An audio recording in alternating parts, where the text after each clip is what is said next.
Well, it's a very warm welcome and thank you for joining us on this independent off-tube studio commentary. The game at the Amex has just got underway. It's Brighton and Hove Albion in 11th place, taking on 3rd place Manchester. It actually sounds quite odd saying 3rd place Manchester City, but that is exactly where they are in the league, with a couple of games in hand. City currently 4 points off the lead, so if they were to win their 2 games in hand, they will go top of the league. They would have been encouraged by the defeats for Arsenal at home to Aston Villa a couple of games ago, and of course another defeat for Liverpool, losing to Everton last night. So it really is all in Manchester City's hands. Brighton, their season really has just tapered off a little bit after that European campaign. They've lost their way. They're a bit difficult to predict really in terms of how they're going to play. There's a strong challenge there inside the first minute. It's a Brighton player down. Our referee Szczerbakowicz is not interested. It's myself, Paul Szczerbakowicz and Lewis Rafferty taking you through the action. Lewis, that challenge there, I thought potentially it could have been a free. I'll get your thoughts on that in a second, because City are on the attack as they push forward here. Kovacic finds Alvarez on the left-hand side. He breaks into the penalty, tries to thread a ball through. Baleba cuts it out before Veltman hooks it away, and it's back into midfield. Not sure is the Brighton man still down there on the halfway line, but certainly City starting off like they want to control the game right from the off. Yeah, it could be an interesting game, both tactically with the Serbian Guardiola, how they want to play, how both styles match up, and how they will contrast with each other. Brighton are a side, they want to get on the ball, they want to have a lot of possession and really dominate, and as you say, that's Manchester City, that's what they want to do. So maybe Brighton just want to weather City's storm, and maybe the first 10-15 minutes, and then from there maybe just get back control of the game, ensure that they haven't conceded, and just go from there. So difficult against City, isn't it? If you sit back, you're going to encourage them to come forward. If you push forward too much, you're going to leave too much space in the back, and City are able to adapt to whichever one of those their opposition tried to come at them with, really. But already inside the first 2 minutes, you can see that City are quite happy just to have all the possession. Brighton are trying to press as high up the field as they can, and credit to them. They're not going to sit back in their own half. But City still finding the space as Foden tries to push forward. Good strong challenge there from Van Hecke. All of a sudden it opens up for Brighton. It's Gross finding a pass over towards the left-hand side, and it was a quick strike there coming in from Danny Welbeck. Never really got the power behind it, and it was a comfortable save in the end for Ederson. Yeah, he just never really fell for him, unfortunately, did it? It was a good opportunity. Gross, if he could play it through to João Pedro, that would have been a one-on-one opportunity with Ederson. That's what Brighton really wanted there. And fell to Welbeck. If he'd taken a touch, he may have been closed down too quick. But Brighton showing they can still be dangerous, but City have a chance. Ooh, they did. I think it was Bernardo Silva from midfield trying to thread a pass through towards Foden. He was pretty much beating the offside trap had it not been for the challenge just in front of Foden. Modder there with a bit of a poor pass in his own half, though, and all of a sudden it opens up for City again. It's Bernardo Silva to De Bruyne. His pass into the box is quickly hooked away by Van Hecke. Bright start this, though, from City. In fairness, Brighton have had their one chance in the first few minutes as well. Kovacic now back towards Rodri in midfield, trying to get away from Lallana. Good challenge there from Lallana. He was stopped, though, by Bernardo Silva. Kanji on the halfway line now over towards the right-hand side for Kyle Walker. Just being closed down here by Pascal Gross. Kovacic finding some space in midfield, having to go back towards the halfway line. And Manuel Akanji now. You can see that Brighton are trying to play as high an offside line as they can. Make it too easy for City to try and play a ball over the top. It's not really what City do, but of course, if needs be, they could certainly try a long ball as well to try and get an attack started. Yeah, as you said, there's so many ways City can just really open you up. As you say, if you sit back, they'll take advantage of that. If you press high, they'll take advantage of the space in behind. So, obviously, not having Erling Haaland tonight gives Brighton something else to think about. Alvarez is more that link-up striker. He's going to drop off and link-up play, whereas Haaland wants to be on that last man. He wants the balls over the top. So maybe that's why they're pushing up a bit more, because Alvarez, obviously, he can make those runs in behind De Bruyne, will make those runs in behind Phil Foden will, but they don't have the main man in Haaland doing it every single attack. You have Alvarez dropping in, so it gives you a bit more leeway. Brighton, though, playing out from the back and pressing. Really good for Manchester City, winning a free kick just outside their own penalty half, but that was really dangerous play for Brighton there. It is. I mean, I suppose from Brighton's point of view, what is the best way to take a goal kick? If they take a long goal kick, odds are they probably won't win the header on the halfway line. But then if they take a short goal kick, they're going to have 5 or 6 Man City players pressing at the edge of their own box. So I think probably on balance, on that sort of balance, it's probably better to lose the ball on the halfway line, isn't it? Yeah, it's one of them where, like you say, if you're pressing your own box, Steele now he's just passing it around as well. And it's one of them, would you rather give it up but maybe beat Manchester City's press and being behind, or lose the ball on the halfway line, but then you can reset it and really just adapt to what City are going to play like. as you said earlier, it's so hard to play against it because it can do that. But yeah, I'd rather lose it on the halfway line than lose it 6 shots from my own goal. Well, I suppose De Zerbi would argue that his team aren't planning on losing it. They obviously intend on keeping possession, but the point is that when you're up against City, those odds are always a little bit tighter. And once again, I mean, Brighton had their goal kick about 20 passes ago, and they're still struggling to get away from their own penalty. And only now Lallana can play a slightly longer ball up towards João Pedro. But even before he has a chance to turn on the halfway line, he gets stopped by Walker, but he wins the ball back to his credit. Great play there from João Pedro. He needs some support, and Veltman's arriving on the right-hand side. João Pedro going into towards the box. Now it's Veltman's pass. He tried to hit it towards Gross, who was breaking into the box. It was almost like unbelievable against Man City. João Pedro almost had too much time in front of the penalty area. Yeah, I think that was the problem. I think as well he had Veltman to his right. He had Gross making the run to his left, but was really close to him. Wasn't really making the best of runs. Obviously, that was due to the good defending from Manchester City and how they sat back and dealt with the attack. But if anything, maybe João Pedro, because City were dropping so deep, he could maybe have a shot at goal. Test Edison. Sometimes, obviously, the goalkeepers these days not as many long shots to speak to, and they play into the area more. So maybe just have a pop a goal from a bit far out. But City coming forward with De Bruyne. They are, yes. De Bruyne got the pass from Kovacic on the left-hand side, back in towards Akanji. Guardiola over towards Rodri now in the centre of midfield. Foden, although he's on the left in terms of where we thought he would be tactically, as always with Foden, he can certainly move around in that attacking midfield. Brighton doing what they can to flood their own half, but City still quite comfortable on the ball. 6 minutes gone, it is goalless. And Brighton have really only had the only efforts on goal. It's just a running shot from Danny Welbeck, comfortable for Edison, but already plenty of work for the Brighton defenders. In fact, the whole Brighton 11 in trying to stifle what Manchester City are trying to do. Bernardo Silva on the halfway line in towards Mateo Kovacic. And closed down by Baleba and by Lallana. Bernardo Silva now in towards De Bruyne. He was being marked by Van Hecke. Ball now back into the City half, pressing here from Lallana and from Welbeck. Kovacic can't wait on the ball for too long. To the visitors, comfortable now to play the ball back towards their own penalty area. Man City, I say, they do have 2 games in hand. The next game is just a regular fixture, of course, on a weekend, and it's on Sunday when they play away to Nottingham Forest. Big game that for both sides, of course. And then they have a game against Wolves on the 4th of May, whereas Brighton's next game is away to Bournemouth. Before a game at home to Aston Villa. But it's been a strange sort of season for Brighton. After doing so well last season, they just haven't really been able to live up to it. I know that everyone looks back on a new team playing in Europe. That always takes a lot out of them playing on the Thursday, Sunday, but they just haven't been quite as progressive on the field either in their league games, really. No, not really, have they? And even when they have the weeks where they wouldn't have the Thursday games and then Sunday games, they just haven't looked the same side all season, really. Obviously, that's going to have an impact on it, but they'd have games where obviously they would have a week off from Saturday to Saturday or Saturday to Sunday, however the games fell, and they still didn't look as impressive as Brighton are. And again, maybe that's just people adapting to De Zerbi's tactics and just realising how they want to play, then counter-attacking to that. But City have started strong. Brighton have, as you say, playing out from the back. That's how they want to play. Maybe in some sense, if you're City, it's just about waiting for that mistake, because it's not we're saying that Brighton have it in them, but when you play such a risky play against Manchester City, as you say, with how they press so well, it's sometimes asking for a mistake to be made. Well, no, it is. I mean, it's that difficulty, I think, that Brighton have got, that they do like a real passing style, but against Man City, you can't have that long on the ball. They're trying it again here, but this is the problem for Brighton, is that against opposition teams, they might do the odd loose pass, the ball will go out of play for a throw, just like it did there between Gross and Lallana, and you wouldn't worry so much. But against City, when you lose the ball, it can be a while before you see it again. That's the problem. If this is maybe any other side, Arsenal like a lot of the ball as well, we know Liverpool do, but anyone but Manchester City, that's maybe a time where you go, yeah, but if we misplace these passes, say, we can press high, we can win the ball back, and then we can play our own game. Manchester City, it could be 10 minutes before Brighton even get back on the ball, because City have made that many passes. Just seen the stat on our screens, most possession since October 22. Manchester City 65.1, Brighton in second place 62.1. So it shows how both sides are possession based, but there's just kind of just with the players and the system Pep Guardiola, there's just certain levels to this. It is. I mean, City are the alpha when it comes to possession. Even against Brighton, who are the second best team, they have to accept they're going to have a lot less of the ball this evening, as Foden dancing around at the edge of the area, can't quite find a way towards the box, goes back towards Alvarez, about 25 yards out on the left-hand side, in towards Kovacic. Switch now over to Manuel Akanji. Although he's a centre-back on paper, we know that Man City centre-backs are able to range forward and become midfielders, give Guardiola's side more options to try and pass their way towards goal, or at least try and keep possession. And that's what they're doing now. They've had to push back into their own half, City, but the meantime, Brighton really are struggling to get any kind of a touch on the ball. It's now with Walker on the right-hand side. He was under pressure from Lallana, having to go back towards his own goalkeeper now.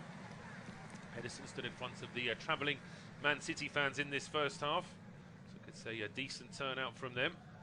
So Kanji now bringing this ball forward.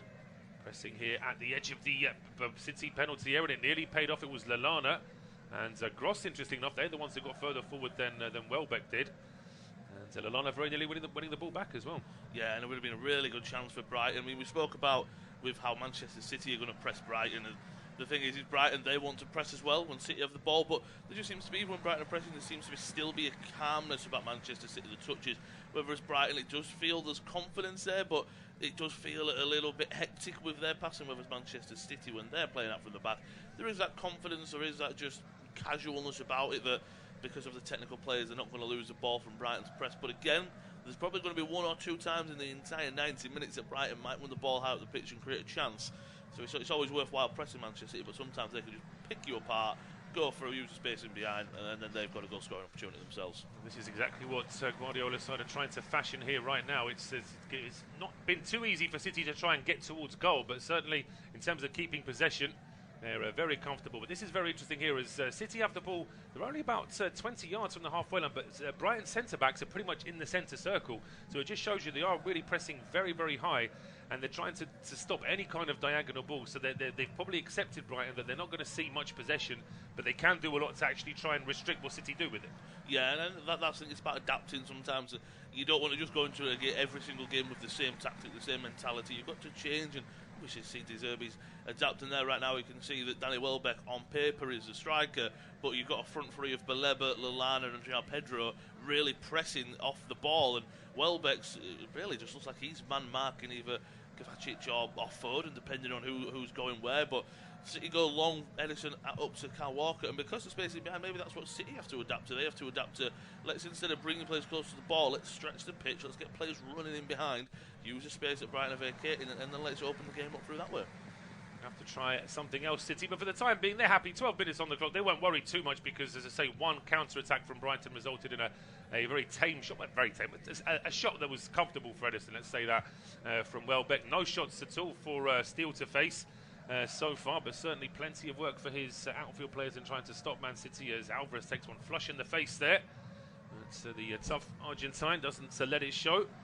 They say that if his side were 2-1 up, but there was a minute ago, there might have been a quick roll on the floor, but with the start of the game, there's no real need for it yet. Yeah, I could see that if you needed to maybe just take a few seconds, few minutes off the clock, yeah, that's where you could take your opportunity there. If City were even 1-0 up at this point in the game, it's something you just do just to slow it down, just to get in the heads of Brighton and just get that mental battle and really win that one. And right now, I think Brighton are really standing up to City's challenge. Right now, they're knocking it around their own penalty box of Brighton, but City's press, they're not pressing as high. I think if anything, they're trying to cut off the passing lanes with the press and really keep Brighton pending. But if you said to Brighton, the 0-0 draw at home to Manchester City, you want to come and win, obviously, but if you look at the whole game, 90 minutes, you'd be able to come away keeping a clean sheet and a point at home to Manchester City. That is still a very good result. It is, and City have just they've won themselves a free kick. De Bruyne got a little bit tangled here with Carlos Baleba. And certainly Baleba's trying to argue the case that there's no foul as far as he can see. But it looks to me as though Gilles has decided, well, there's not much in it really, but it's just clumsy from Baleba. He sort of runs into De Bruyne.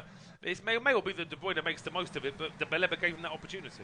That's the thing. It's one of them where, is it a free kick? Oh, I don't think so. But again, you're asking for it when you go in for like that, and it's clumsy. It's not reckless, but at the same time, it's reckless in how he's just gone about it. You know he's going to win a free kick, and now we know we've got Foden and De Bruyne standing over, really good set-piece takers. And out of really nothing, City have got a really good set-piece opportunity to open the scoring, again, just from nothing. Yes, Brighton doing what they can to try and keep an offside just at the edge of the pen. In fact, they've used the edge of the D as their offside marker. It's left-footed Foden and right-footed De Bruyne standing over this one, and it will be the left foot of Phil Foden. Angles towards around about the penalty spot. Akanji is there, but he gets underneath that one, and he just guides it over the bar in the end. It was a Nathan Ake, I beg your pardon, who actually got into the penalty area in the end. But we'll see from this free kick as the ball is played in. There's never a hint of offside, but at the same time, he's never really in control of what he's doing with that ball. No, he's always stretching for it, isn't he? It's a really good delivery from Foden. It's just one of them where, because of Brighton's high line, it meant that Ake was just always reaching to get there. Like I say, he got underneath it, maybe he could have gone for a header and maybe He's got off that his as well, feet. hasn't he? I think a little bit. Yeah, he didn't really catch it well, and he's stretching for it. Maybe that's one of them that if you go for your head there, you can really stretch your body out and get a header on it better than there. But really good chance for City, but credit to Brighton's high line there, because that's what made the pass difficult.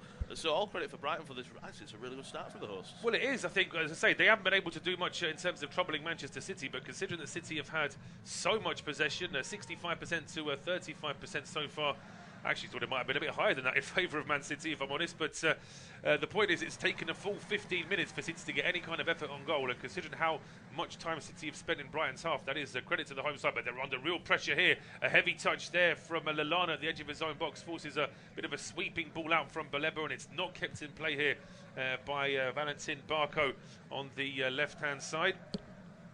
He's trying to keep this in play on the left touch line. So yeah, the whole ball. He did well to get as close as he did, but it did go out. Yeah, it's one of them where watching it, because of how we can see it on our monitors, it looked like he might have kept that in. Obviously, on the replay, good decision from the linesman and good spot. It was a good touch. It was just really lobbed in the air from Baleba, and a good touch from Barco to try and keep it in. City have a chance. Is it going to go out? Can Bernardo Silva keep it in? He will do. Barco just gets it out for a throw-in. But again, City, that's what they're trying to do now. They're just getting behind. But a good tackle and challenge there from Barco. It was good, but I can understand why Barco was asking the question, because it almost looked as though that ball had sort of swerved in and out of play there for a split second. That's a couple of Brighton players were asking that question, but the throw-on does go Man City's way. It's at the edge of the Brighton penalty area on the right-hand side. Rodri now going back towards Nathan Ake. Turn from Phil Foden, being marshalled here by Van Hecke. And then Foden spots a pass down the right-hand side. It's Walker's ball in. It drops to De Bruyne with the header. And Kevin De Bruyne heads it in on 17 minutes. Manchester City in front. And it's the assist king with the header. Well, that just shows how universal City are. When it needs to be De Bruyne with the diving header. And you can just see from his smile and from the smile of all the City players that that's not the kind of goal they're expecting to score. No, but what a ball back in from Kyle Walker there. We spoke about Brighton, that they're going to leave those gaps in, and Kyle Walker just got in those channels. Phil Foden just picked the ball up. Walker made the pass. There, he's just onside, he's watching it back, and just gets his head up, and he just puts it back, curling back into the penalty area spot. And De Bruyne's there, he's on hand to put it in the back of the net. A lovely diving error. As you say, he's the one who's maybe putting the ball in. You'd have Alvarez or Haaland putting it in the back of the net. Instead, it was him putting it in the back of the net with a fantastic diving header. I don't know if maybe it's the new hair on his head. He's got a lovely flowing locks but now. Maybe it's that not like a easier. bullet header. He's guiding that to get that a little bit more elevation to make sure it goes into the top corner. Unless I'm giving him too much credit, and he's just gone for any diving header, and it just happens to have gone in like that. But considering how technical a player Kevin De Bruyne is, I'll give him the benefit of the doubt that he's intended to do exactly that. Yeah, I think if maybe anyone else, you would maybe go, oh, he's headed that, and it's lucky that it's gone up and it's dipped over the keeper at the right time. With it's De Bruyne, with KDB's ability, you'd expect him to go. He knows exactly what he's doing with that header. But Brighton might have a chance now. They do. It's a long ball played to João Pedro on the half line. He heads it towards the Man City penalty area. It's chased by Pascal Gross, and with the greatest respect to Pascal Gross, in an ideal world it would have been the other way round, really, where Gross heads it on to João Pedro. He might have had more of a chance of chasing it down, but Brighton, to their credit, win the ball back at the edge of the City penalty area. Then it's a cross fired into the box by João Pedro. He wins his side a corner. That's the kind of hustle that Brighton need now. That's what they're needing as well. Getting this corner, just saying as it stands, you spoke about it earlier with the table. City still have a game in hand, but now they're a point behind Arsenal, 2 above Liverpool as it stands. But this is how Brighton can get back in the game. This is maybe how Brighton can win the game through set pieces, through that hustle, as you say, and just a good delivery. It's Barco with the outswingers. So maybe this is a chance to take advantage of these set pieces. Good way to get back in the game.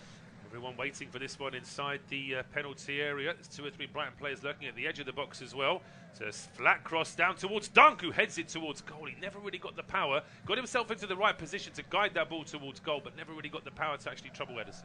Not really, no. Really good corner, though, from Barco. Good delivery. And if Dunk can get a better effort on goal there, or just get more power behind it, really could have troubled Ederson. He tries to hit it into the ground, and maybe that causes it to bounce back up into Ederson. But I think if he'd have put it to Ederson's left, going to the right of the goal, that was where the space was, and that's where he probably would have ended up with a goal and an equaliser. Yeah, but that's certainly cheer Roberto De Zerbi, because his side responded almost immediately from conceding, but now they've got to watch it because City are on the counter. Quick play here between De Bruyne and Foden, and now it's Kovacic in towards Alvarez. Alvarez going for goal. He shoots across the keeper. The angle was narrowed by Steele, making sure he was covering his near post. And Alvarez looks to try and force it into that far post, but he just misses. That's a really good play from City. Quick 1-2 passes, De Bruyne into Kovacic, and then a really good pass to unleash the run of Alvarez. And he's got no options because Brighton have got too many bodies back with Foden and Kovacic in the middle, but could never really get the ball back. It would have really slowed the counter. He's got to go for the shot there, gets a lot of power behind it, and it's one of them where strike it as hard as you can, keep your head down, try and just fire it into the corner, and the goalkeeper, as you say, did well to narrow the situation, but again, City really carved Brighton open there with ease. They did. A long clearance now from Steele up towards the halfway line, taken down by Welbeck. Does really well, actually, Welbeck, to take that fast ball down on the chest and keep it in play as well to go back towards Veltman. Veltman actually applauding his teammate there for that bit of work, but Brighton, unfortunately for them, 2 passes later, they're at the edge of their own penalty area again. There's just no way for them to try and keep possession in midfield. That's nice link-up play, though, when Baleba drops the shoulder and leaves 2 City players in his wake. He's charging towards the penalty area now, plays a pass towards the edge of the area, but excuse me, just too many City players back, and that run is stopped as the ball now back on the halfway line here with Modder. Leaves it here for Valentin Barker. But Brighton, you can see that it's almost like conceding has woken them up in some way. Yes, sometimes that can do things to his side. You concede. Neither team's been on top. As you say, City haven't really put anything against Steele. He's had really quite evening until the ball was in the back of his net. He hasn't had anything to do, not really any shots on target to speak about for City. It wasn't like they were really in cruise control of the game. They just put a really good attack together and scored. As you say, maybe that's Brighton going, well, we have to up the intensity now. We have to up the tempo of our game. We have to just put those passes a little bit better, a little bit crisper. We have to work a little bit harder, and that could always be the problem. But, yes, City, they're doing well. They're doing well, and Brighton, as you say, I think there's a real good response, and as you say, he'll be very happy with that. He will be very happy, I think, Roberto. What he'll be most pleased about, I think, is that his side are really showing that conceding the goal hasn't sort of made their shoulders drop, because, of course, when you concede an early goal against Manchester City, you could probably think, oh, it's going to be all over now. But the way that Brighton have responded to that early goal, they've actually had a decent chance in front of goal themselves, a couple of half chances as well. And as it stands now, it's City pushing forward again. A lovely switch ball from Rodri, picking out to just Gvardio down the left-hand side. Gets back towards Akanji. And now it's picked up here on the left-hand side by Gvardio, going back towards Rodri. A lot of pressure here on Manchester City as they try and keep possession inside their own half. Credit against Brighton. City have got 3 or 4 players back inside their own half, which is exactly how many players Brighton have to try and press here as well. And I suppose from Brighton's point of view, this is an impressive response. A bit of shenanigans here just at the edge of the City penalty area between Bernardo Silva and Adam Lallana. They're 2 players that very rarely give anything away. They're always going to try and fight their corner. But City moving away from that. Alvarez finds De Bruyne. Now he's charging through the middle here. He gets all the way to the edge of the area. He goes for goal himself. There's a deflection after a challenge from Van Hecke, and it's out for a corner. I mean, normally I'd say that De Bruyne should have looked for options, but he's actually not that far away from scoring there for City, and he picks the ball up about 10 yards, 15 yards inside his own half. Really good run there from De Bruyne. I mean, as you said, I think it was more because Brighton just kept holding the runners off, which that's what you want to do. So if anything, De Bruyne, I think it was, again, he was the one who created it. Lovely pieces of play. If maybe he could have got Kovacic through earlier, quicker, that was the pass to make.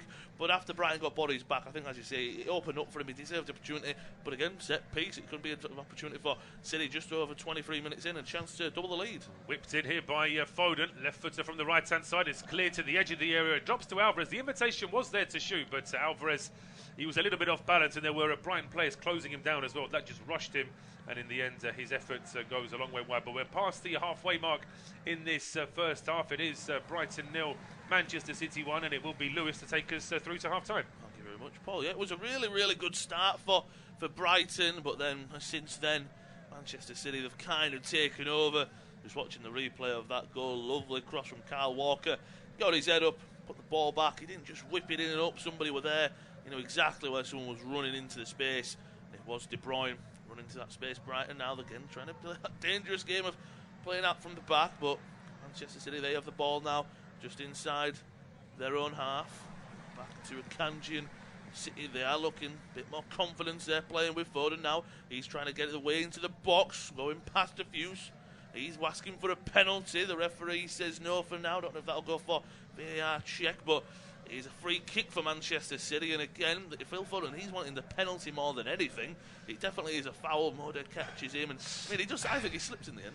Well, this is the problem: is that there's I suppose half a foul from Jakub Moder just at the edge of the area, and then has Foden lost his balance as a result of that foul, or was he going to be losing his balance anyway? I mean, he actually kicks into Baleba by accident, with Baleba doing nothing wrong and Foden doing nothing wrong, but that has contributed to City's winger then losing his balance. So, as I say, it's probably good news for City that it has been given as a free kick, because if that was given as a penalty, I think VAR would have overruled it. Yeah, and as well as is this one of them where the free kick is a few yards outside the 18-yard box? Is this one of them where it's too close to get it up and over the wall, but obviously it's not close enough to whip it into the back post? Yeah, I mean, certainly it's far too close to play across. They could try and perhaps tee up for a player waiting at the edge of the D, but then that's going to give Brighton players enough time to come out and close that down. De Bruyne is just trying to ask her the question as well. I mean, it's more over on the it's more over on the right hand side. So you fancy it be Foden to be the favourite to take it if he is going to shoot for goal. We've got 4 men in the Brighton wall. I believe Veltman on the floor as well. A few Manchester City players just in front, and Foden with the left choice of foot, and De Bruyne with the goal scorer. He's got the right foot choice, and just waiting now for the referee's signal. It's a good opportunity for City. Can they double the lead here? Can they test steal?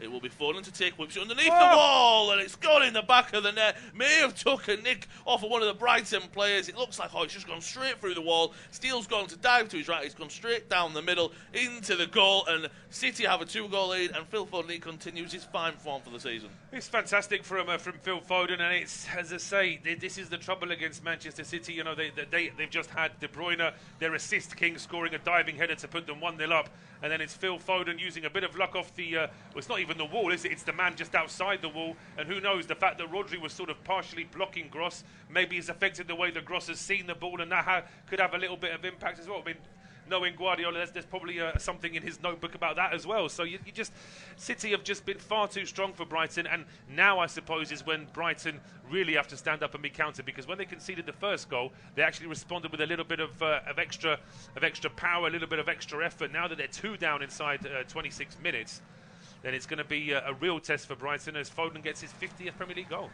And he's had his best goal scoring season so far as young English forward. Long ball by Brighton. Again, it's about how they react. Poor touch there, though, from Veltman. It'll be a Manchester City throw-in. And now what you want is, as you said, Paul, going 1-0 down, they responded well. They looked to come back to Brighton. They pressed high. They got on the ball. But now City have a 2-goal lead. It's not about letting City take the game away and control it, pass after pass after pass, and just move Brighton around. It's about sticking at it, and also then ensuring you don't go 3 goals down, and then you might end up just waving the white flag, because 3 goals down to Manchester City in the first half, let's say, before half time, and that's practically game over. It is. I mean, at 2 down, you've got to say Brighton are already up against it. But if they were to get the next goal and then the Amex crowd get behind them, then things could still get interesting here this evening. But really, from Brighton and the neutrals' perspective, we need to make sure the next goal in this game is scored by the home side, really. Yeah, keep Brighton in. Keep it interesting for all the neutrals watching. Brighton do have the ball in their own half with Barco. Good ball into Morder. He's trying to get past Rodri now, and poor pass though, intercepted by Cal Walker. Opportunity for City to counter now. Rodri to Kovacic into Alvarez. He's dropping deep and linking up play well with Foden and De Bruyne, who are making good runs in behind. We've seen Walker trying to keep that width, and Bernardo Silva dropping deep. Foden gives away a foul against Barco, and is that something that really City are exploiting? I mean, Barco, I think, has had quite a good game. I haven't really seen him put a foot wrong, but what they're doing is Bernardo Silva's dropping deep on the right side. Walker's using his pace to get in behind, and that's been a real outlet for City so far. Well, I think the fact that very little of City's attack has gone down their left or Brighton's right, where you've got the experienced Veltman, who is, although not as quick as Barco, he's had more experience dealing with these sorts of players. You know, you've got to sort of try and take advantage of whatever weaknesses your opposition have. And for all his youthful effort, Barco hasn't got much experience at this level. So to take on players like Bernardo Silva, Walker, and Foden, and anybody else crashing down that wing is going to be a big test for him. So that's why City have, I think, concentrated on that side this evening. City still on the ball, just knocking around in their own half. Really, no reason for City to go forward for them to take any risk. They've got the 2-goal lead, and maybe they're just waiting for Brighton to make a mistake, press too high, not press enough, and they can just knock it around confidently. They're doing that right now with Vardiol. Goes back to Ake, and after Liverpool's result last night, losing 2-0 last game at Goodison Park for a Merseyside derby, as you spoke about as well, Arsenal losing away to Aston Villa. I will bring Paul in a second, with a long ball looking for De Bruyne, just cut out well by Brighton then Barco, and Steele just get back on the ball. Is this just giving City more confidence? They know where they've been here, they've done that, they've won 3 league titles in a row, they won the treble last year, they're on the ball now with Kovacic, just wins the ball there.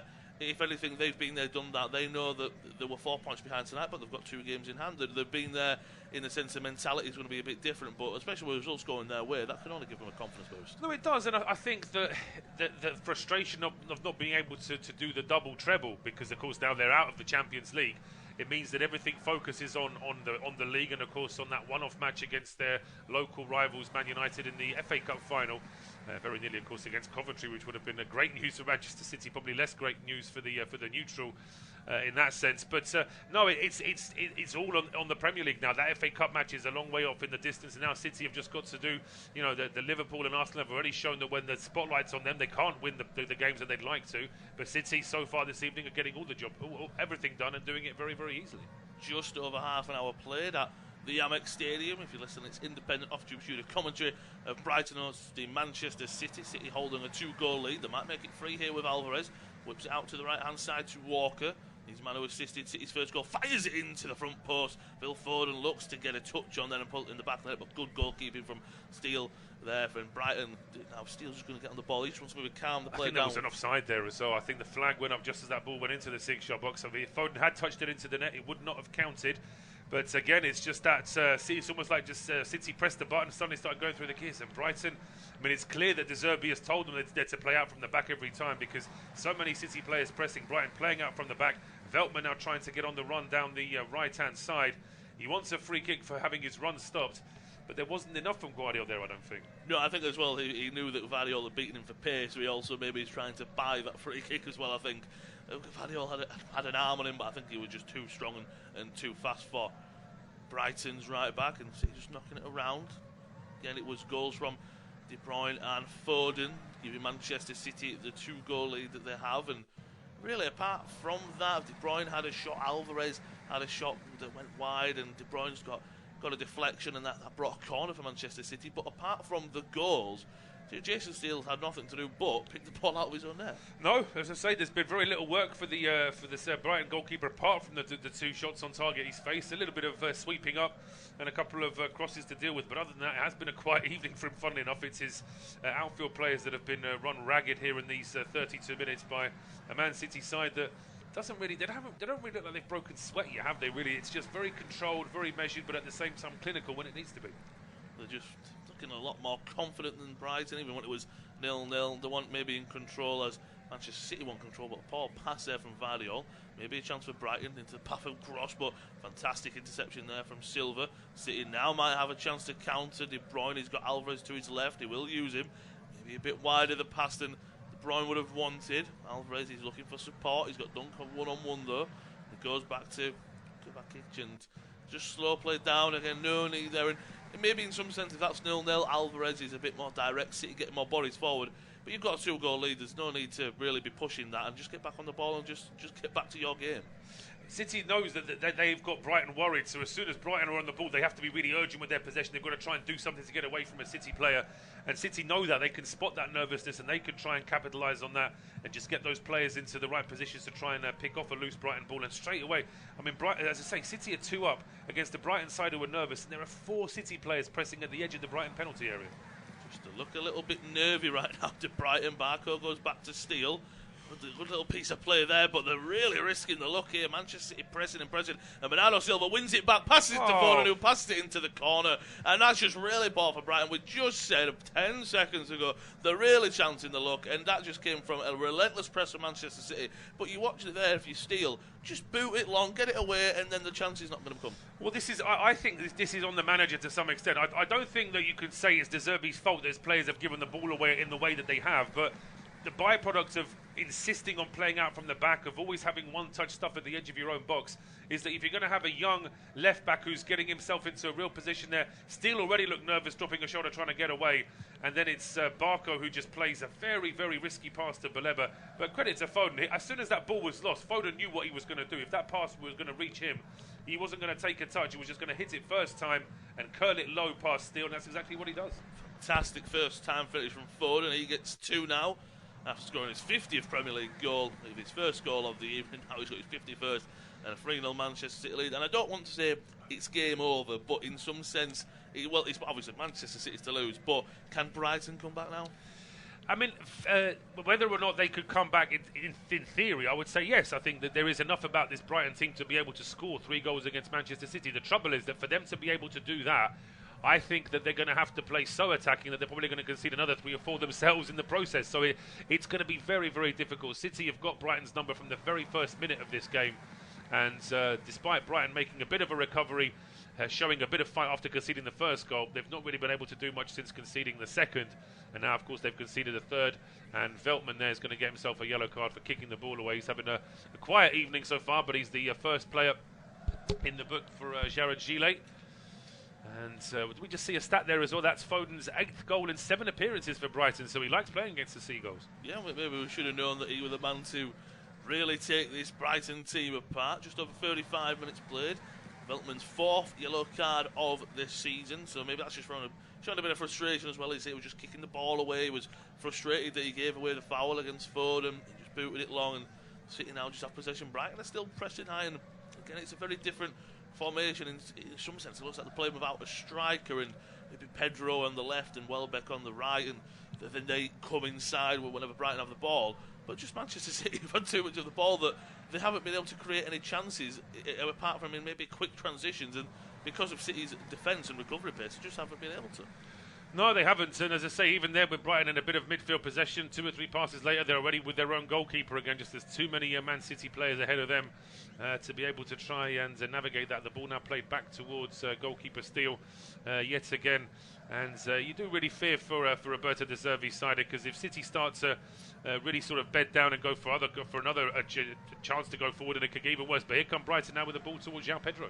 Down the right hand side is the Brazilian. He's got an opportunity, takes it past Ake, looks to put a ball into the back post, met by Barco. He goes for a shot at goal, maybe shot come cross, deflected away by Walker, only as far back to Barco. He puts another ball in, deflected away though, and it's a set piece opportunity on the left hand side. Looks like Barco will take it. He put a good one in before. It was met by Dunk. Maybe Dunk get a better header on this. Maybe Brighton can find their way back into the game. Well, that's better from Brighton. As I say, just found a little bit of space. It was a good ball from Veltman to find João Pedro, and it's a decent ball across towards Barco. Walker getting himself in the way of the first one, and then it's Bernardo Silva with the second one, and it will be the youngster Barco to take the corner. The outswinger, his arms in the air. Good corner last time from Brighton's young full-back from Boca Juniors. He whips it in this time, up for the head of Danny Welbeck.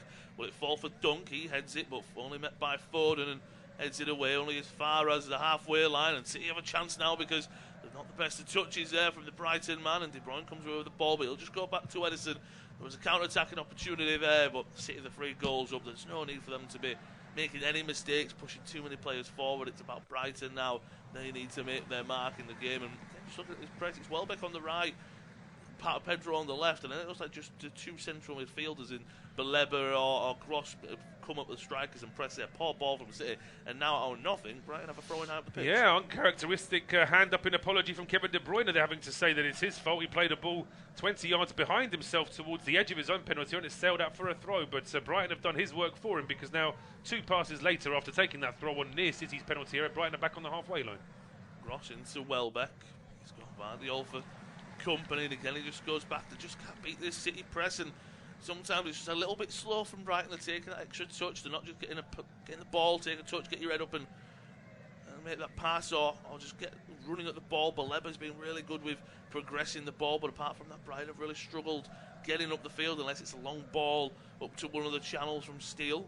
The ball though in the middle of the field with Moder into Gross, looking around better, but Manchester City press, it's so relentless that it's just making it really awkward, really hectic for Brighton whenever they're on the ball. Good pass from Van Heck into Welbeck. He is offside, and again, that's better from Brighton, but all it takes is you're offside, and now City have the ball back, and you never know where Brighton will get it back. That's the problem, isn't it? That's Brighton having to work very hard just to have any kind of possession at all. That, I'm afraid, from Welbeck's point of view, is avoidable. He was just too slow in coming back from an offside position.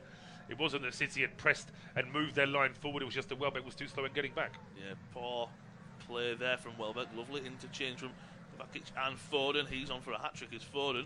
City's number 8 still coming forward with the ball. Plays it into De Bruyne. He's got space on the right-hand side for Bernardo Silva and Walker. Goes into the Portuguese. Play it back into midfield to Rodri. Brighton have got everyone back, making it real compact for City, but they have opened them up with ease for the goals. One coming from a free kick, but the other 2 coming from in play. The first one was a good Manchester City move, and then the third one, Brighton just really brought it on themselves. Good high pressing from Manchester City, but I really feel that, as you said earlier, Paul, it's one of them where that's how the manager he wants to play. So maybe De Zerbi's saying, look, we're going to give goals away like that sometimes through the season, but sometimes we're going to beat the press and then we're going to score from it. And we'll bring the ball in a second, because City coming down the right hand side with Walker. Will he whip a crossing, or will he go back to Rodri? Just go back to City's defensive midfielder. Approaching 40 minutes, and it's been a good 2 minutes or so, I'd say, with City on the ball and really making it hard for Brighton to get on the ball. With Foden down the left-hand side, and as I'm going to ask you, is that the thing that De Zerbi says, look, we've given away a goal against Manchester City tonight from play out from the back, but in a season we'll get more goals from doing that than conceding?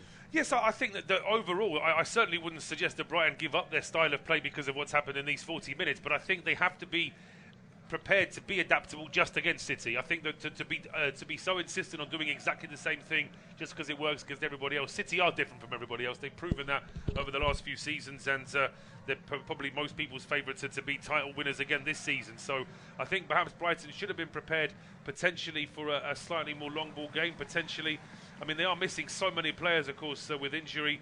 Perhaps if Ferguson was available, perhaps he could have started and they could have had a target man and tried to play a long ball to him. But it's just it's fine margins against Manchester City, and arguably no matter what Brighton would have tried, City would have been too strong for them anyway as they go forward here. But once again, this time it's João Pedro coming right back from an offside position, and the pass is wasted.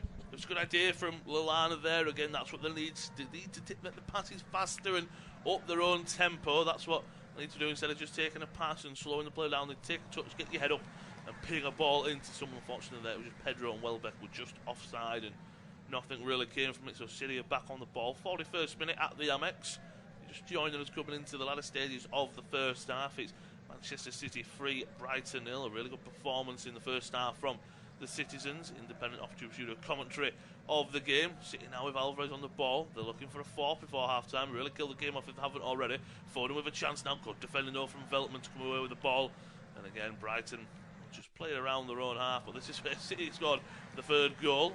Better player there, getting it out of the field. Better directness. Just a little bit better. The passes a little bit crisper. But Brighton again, just very risky, very dangerous.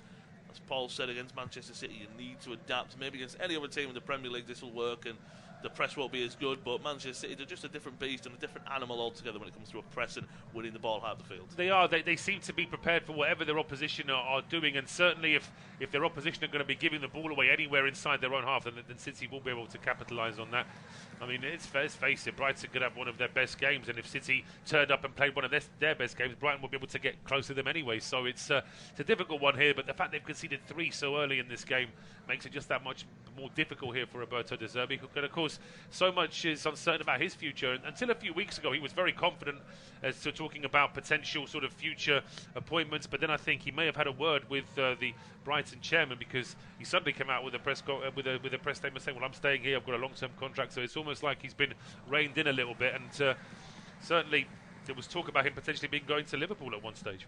I think when there's jobs lining up like that and you do such an impressive job at a club like Brighton, all the big teams are going to come for you. So that was Graham Potter a few years ago at Chelsea, De Zerbi's predecessor. He came in and really changed the club a lot. But our foundation's built by Potter, but I think De Zerbi just has taken it up a level.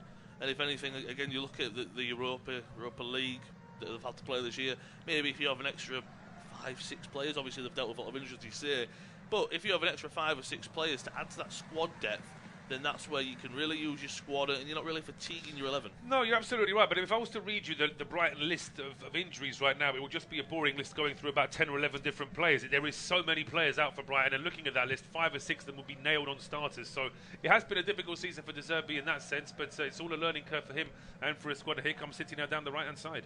Walker, he had an opportunity to play Bernardo Silva in down the right-hand side, chose against it, and City just knocking the ball around on the left-hand side with Vardiol.